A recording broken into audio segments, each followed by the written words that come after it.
Welcome back, guys. Back on it again, fully charged battery. Yeah, quite a lot's been going on really. Been kind of continuing to mess around with this setup. As you'd expect, front wheels up in here. Oh! Yeah, it's got some beats. So basically, I'm not going to be going back to 52 volts. I mean, that's going to be pretty obvious, isn't it? So what I'm going to have to do, I'm going to have to build a new battery for this. This has just been a bit of a faff because I've been using this setup. Actually, I need to show you something because what I've done is I've got a triangle bag and stuck those batteries in there, so it looks a lot neater. Yeah, I'm just getting covered in mud all the time. This is the problem now.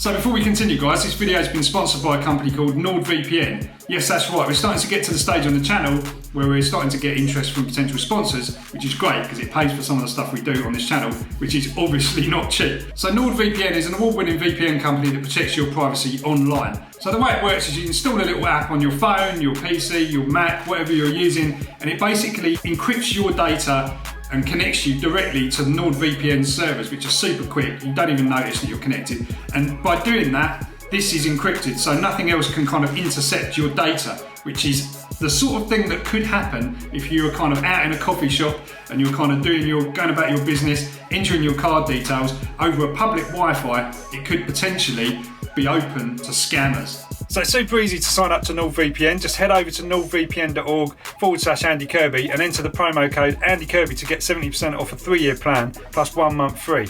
Then go and download the free NordVPN app from your device's app store, sign in, and that's it. You're protected. Done.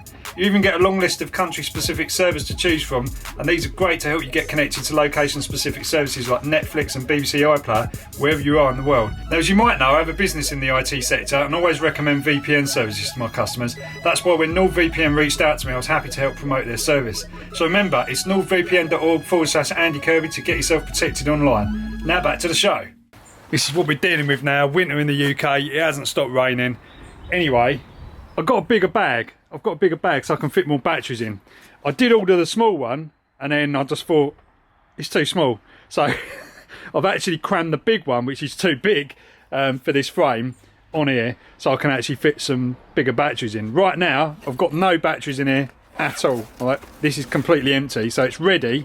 I tell you what, this thing's so light when it hasn't got batteries in it. Yeah, I know what some of you are thinking, guys. It doesn't look as neat as it did before. You haven't got the nice battery plastic mount and all that sort of stuff in there. You've got this horrible bag stuck in there. But this is really for my development purposes. I need to get this kind of nailed. I will be fabricating something to fit in that frame section to make it look kind of really super cool. But for now, I was just pulling my hair out. I was thinking I wanted to try and find a quick solution to do that, but nothing really works other than one of these bags. I've never been a fan on the bags, to be honest, but it's going to serve a purpose. So what I've got on here, you'll see here, I've got some of these cells. Now, these are flipping insane. I've got some of these a while ago and I've been testing them. I was thinking I need to actually use these for something. These are 21700 cells, and these cells can put out 35 amps, and this is actually kind of a tested figure that's kind of floating around on the internet. So, you know, I think they probably can do it because some of the people that are reporting on are pretty renowned in the industry for being, you know, pretty good. I think it was Mooch that was saying that these can handle 35 amps. So these are the 21700 30Ts. These are 3000 milliamp hour cells, so 3 amp hour cells, and yeah, they can put out 35 amps. I mean, it's just flipping ridiculous. 35 amps. This is getting towards like lipo kind of performance. They also do a 40T cell, which is a 4000 milliamp hour cell, which is just, I mean, even more bonkers. But the current rating isn't as high, and I think the cell heats up more. There's this kind of fine balance between capacity and how much power you can kind of draw out. So they tend to kind of make either a high capacity, lower discharge cell, or they make a lower capacity, higher discharge cell. I think I've said that right. So the idea here is I've got 60 of these bad boys, 60 of these cells in total. So what I want to do is I want to make a pedal to the metal, balls out battery that can just deliver over 100 amps and basically deplete itself in quicker than you could ever imagine. So that's my kind of idea. So I want to push everything to the limit here. I've got 35 amp cells. So I mean, at the maximum this bike's going to pull is probably, you know, 70 or 80 amps, something like that. So what I'm going to do is 3 in parallel, which just sounds ridiculous because you'd never be able to do that with 18650s. You know, it's just crazy. So yeah, 3 in parallel and 20 in series. So you're going to get a 20S 3P pack, which is going to be 9 amp hours, probably not, you know, at the high discharges I'm going to be running, but it's going to deliver a huge amount of power, and it's going to be light. I mean, 60 of these things in that box down there, it does not weigh a lot. So this is going to be really, really interesting. So some of you might go, why aren't you using lipos? Just use lipos. If you're just going to make a really high power pack that can discharge really quickly, just use lipos. No, I'm not going to use lipos. I want to use the technology we've got here because I want the cycle life out of this. These batteries shouldn't get hot. They should last a long time, and I want to try and do this with this technology. Lipos are great for this sort of thing, but they will fail. They do fail, they always do. And if you get lipos from like Hobby King or places like that, unless you absolutely mollycoddle these things to beyond belief, you've got to put them to bed every night in cotton wool. Unless you do that, regulate the temperature, all this stuff, they won't last. Trust me, they won't. I've been through lots of lipos, and if you take them anywhere near their ratings that they've got written on them, it won't work. They will eventually die. It's fine if you're running really low power on them, and they probably will last, but you still got to use them, and you can't leave them. Trust me, I've been dealing with lipos for about 20 years, so I do know what I'm talking about. So to make this sort of high power pack, you need to really think about it, because if you solder, then you may cause problems with you know, damaging cells, you know, if you're soldering things. But if you use a spot welder, then you're limited to how much nickel you can actually put on the series connections to manage the sort of currents we're talking about, like 100 plus amps. Not that I'm going to be pulling that, but this pack, I want it to be able to deliver that without too much of a huge voltage drop.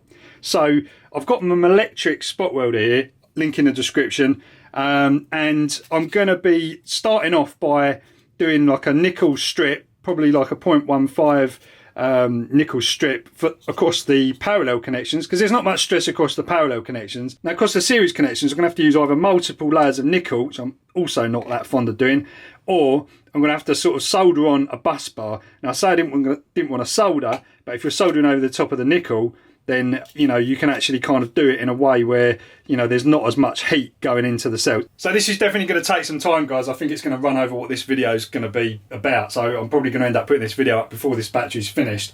I'm still waiting for some top caps as well, you know, like the insulation. I'm going to put some insulators on each one. You can see actually how Bosch do it on here.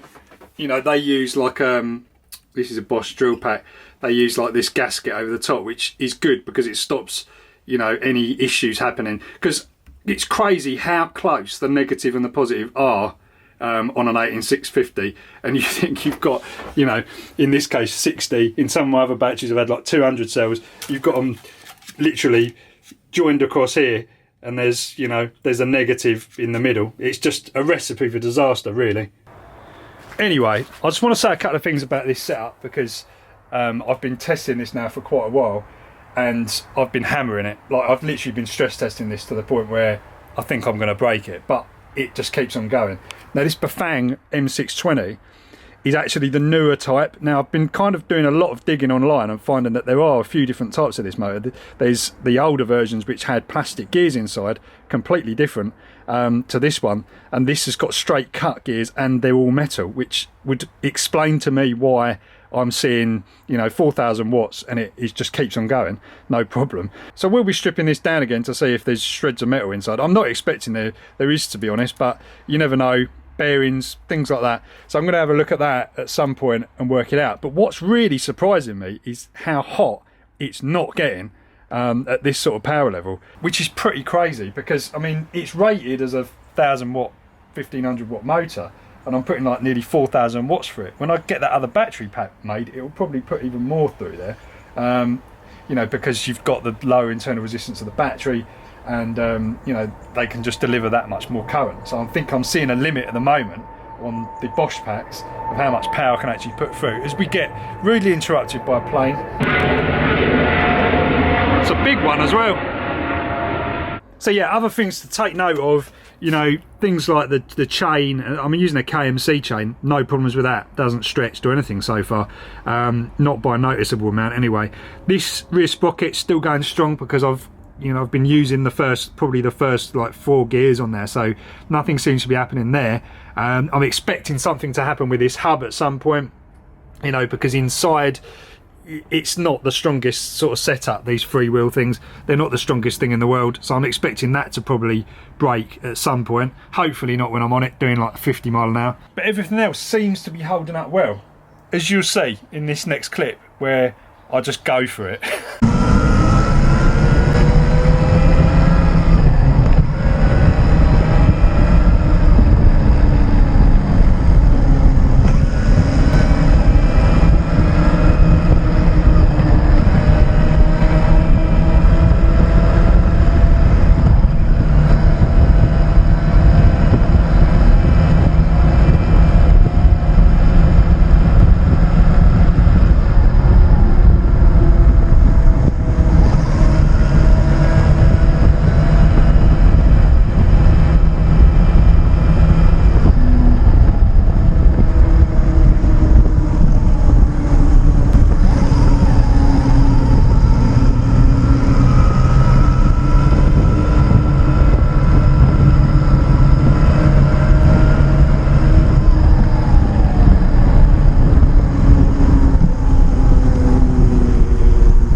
It's a couple of days later now, a couple of bits have turned up, so I've got my top caps now, so I can just basically put those on. So these are the caps that go over the top of the positive terminal to help you, to give you a little bit more insulation between that if you're putting nickel across. These banks I haven't actually done this with, so I don't know, I'm not going to redo them now. And also in here is one of our BMSs. So this is actually a 300 amp BMS. It's a bit overkill, but it's the Bluetooth one. It's only that big. I won't get this out because there's loads of wires and stuff in there, and I've got so much mess going on there as it is. But you can go check these out on the Cloudstoke website.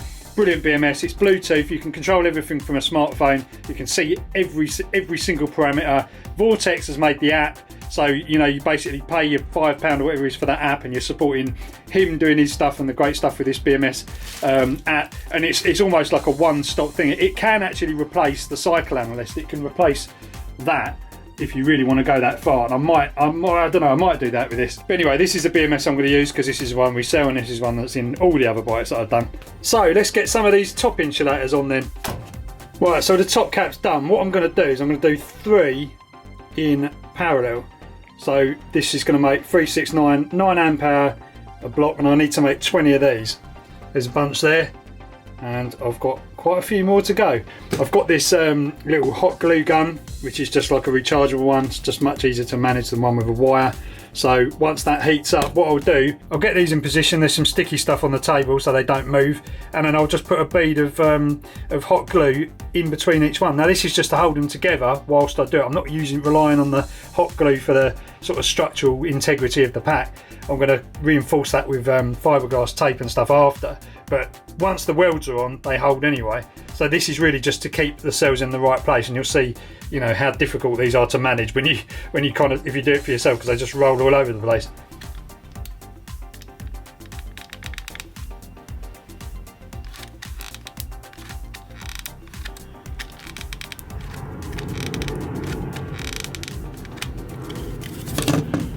Right, now if you haven't seen the other video where I built the other battery, go check that one out. I'll put a link in the description and stuff for it. This is a Electrics welder, which is basically like a kit, but it's kind of like an Arduino spot welder. So it runs off of one of these LiPos. You can run it off of a car battery if you want as well.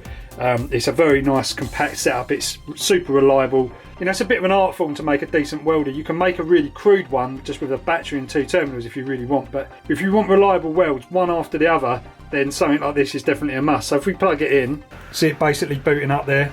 Now I've got it set to 50 milliseconds, which is what it was set to when I last had it on, so it remembers all the settings. You've got a foot pedal here. Oh, that's the fan. You've got a foot pedal there, which goes down to there. So when you press that foot pedal, it will release all hell from that LiPo into these two terminals, and then that's how you basically weld. So I'm going to do that now. I need to cut some nickel to go across there, but I do feel a lot safer now. I've got this these little caps on. Now I was going to check the, I always check the voltage of each cell just to make sure they're actually, these are all brand new cells, so you shouldn't have any kind of differences. But just before you do the parallel connections, just double check all the cells are exactly the same. 3.56 on the nail each one, so that's good.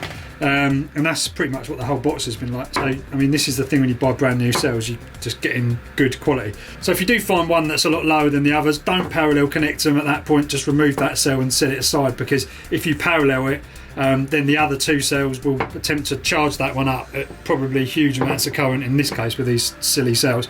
So yeah, don't do that. So I'm going to take my nickel, I just cut it with a pair of scissors, which ends up making the edges just burr bits. So just get a little pair of pliers and just straighten them out so they don't chafe anything. Chafe, what am I talking about? So I'm just going to stick that across there, make sure that it's the right size and everything else. That's fine. I've got some little rare earth magnets. This is my little favourite little tip. Whack that on one of the terminals, and then that holds them all nice and straight, and then you can basically get on with your welding. Check the tips on your welder. If they're a little bit rubbish, you can file them down. So yeah, let's get going. So what I usually do is just do one little weld across each cell first of all, and then go back and fill in all the others. So I've got my probes in position. This has gone to standby mode. Got my probes in position, and then just hold down firmly, bang, press the pedal, and it looks like we've got a fairly good weld. One side is a little bit lower than the other one. Yeah, it could be better. I think I might turn this up a bit.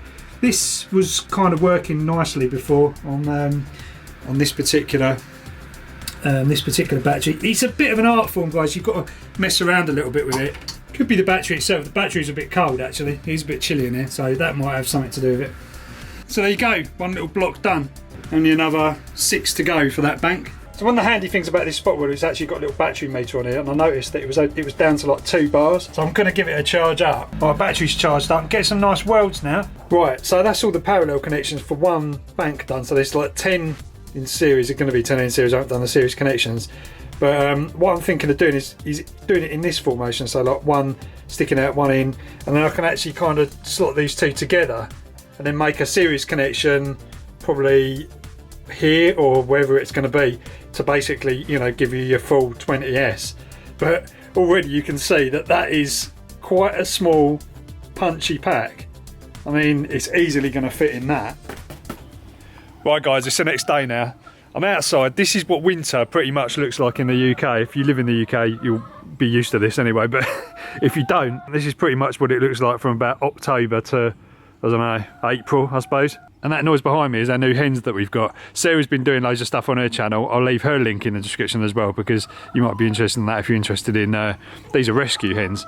But it's been quite a learning curve. This one's kind of becoming my friend really quickly. She just follows me everywhere. Because they're kind of ex-caged or ex-battery, whatever you want to call it. They didn't really have much feathers in certain parts of them. So it's kind of nice to see it's kind of coming back now. So that's keeping us busy as well. Anyway, so I've done a little bit more of this battery. I've kind of put it together. I've decided to not go that route where I was going to, you know, stagger the batteries, because I think I might need to stagger the 2 packs in this bag, because this bag's quite big, but it might not fit. I don't know, we'll see what happens, but I'm going to do it this way. I've done a 0.2 nickel strip on this first series connection, but I've actually been looking into some other methods, so I'll let you know in the next video, because I'm going to have to wrap this one up now. So I just want to clarify about this battery. I wouldn't normally make quite a low capacity battery for an e-bike, because, you know, the lower capacity means less range, but this is kind of like a, as I say, like a balls out pack, which is going to deliver a huge amount of current really quickly. But also, because it's 72 volts, what I'll be able to do is set a profile in the cycle analyst to run like a low power, like I mean, I could run 250 watts if I wanted to, just, you know, a real low sedate power. It would probably be more like 500 watts or 1000 maybe, like on the low power side. Then you'll have the ability to have kind of the best of both worlds. So you can have this absolutely amazing, insane mode, which you wouldn't be able to do on a normal e-bike pack unless you made a really big, heavy one. So the fact that these cells are kind of capable of so much allows you to kind of use them in different ways. And you know, that's what I'm trying to do. So I hope you enjoyed watching this one, guys. Don't forget, follow me on Instagram, subscribe, like, do the usual stuff, leave me a comment, tell me how I'm doing this completely wrong, and I'll catch you in the next video.